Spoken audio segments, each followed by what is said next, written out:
Another day of Latagao with Taong Latagao. Tara at samahan niyo ako magliwaliw dito sa Kitaotao, Bukidnon. At bisitahin natin ang Greek Hills. Sa mga hilig magabang ng Sea of Clouds, nako po, ito ang the best place for you na magabang ng Sea of Clouds, lalo na kapag gabi at madaling araw.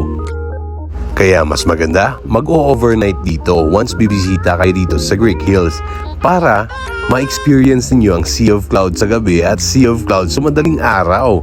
At ma-experience niyo pa na napakalamig nitong lugar na ito. Ang entrance fee pala dito ay 100 pesos sa mga adult at kung bata like 9 years old below, it's only 50 pesos at 80 pesos naman sa mga PWD at saka senior citizen. Na kung kagaya sa akin na nag-overnight dito, ang mga room rates po nila dito ay iba-iba.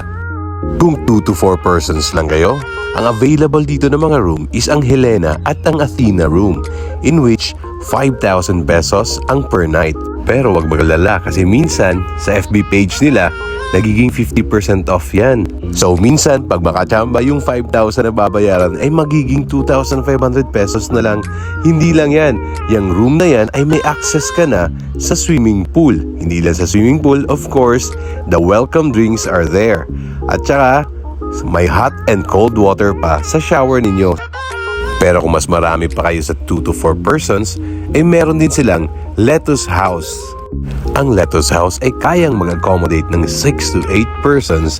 Ang price niya is only 9,000 pesos. Pero sa gaya sa sinabi ko kanina, kung mag-message ka sa FB page nila, ay nagkakaroon din minsan ng 50% off.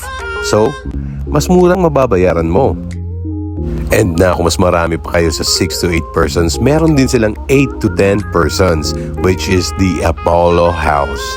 Ang price po ng Apollo House nila is only 10,000 pesos. Pero kagaya rin sa sinabi ko kanina, search nyo ang FB page nila, magkakaroon din kayo doon ng 50% discount pag minsan-minsan.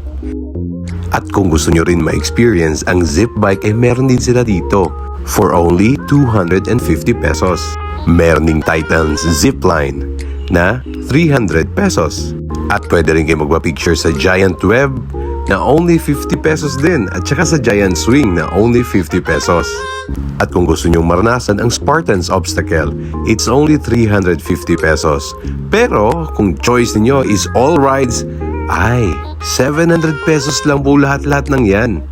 Sa napansin ko din, ang Greek Hills is very photogenic. Kaya makapagsabi ko, it's pretty good for photo shoots talaga. Kaya if you're going to Kitaotao, Bukidnon, don't forget to visit this place. Hanggang sa susunod na Latagao na naman. Paalam!